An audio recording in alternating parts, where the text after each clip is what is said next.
If your VPN is not connecting on Windows 11, don't worry. This tutorial will help you fix it. First, click on Start menu, search for Control Panel, and open the window.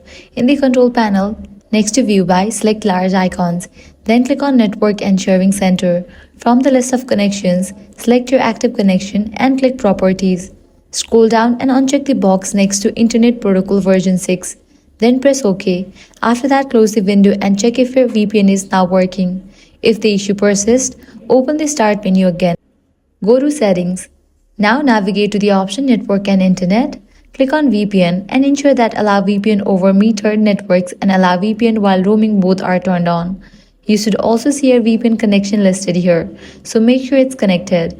Next, go back to Internet and Network and click on Advanced Network Settings. Scroll down and select Network Reset. Then click Reset Now. Confirm by pressing Yes, then restart your computer.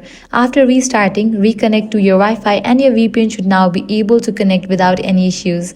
If this guide helped you out, do not forget to like, share and subscribe.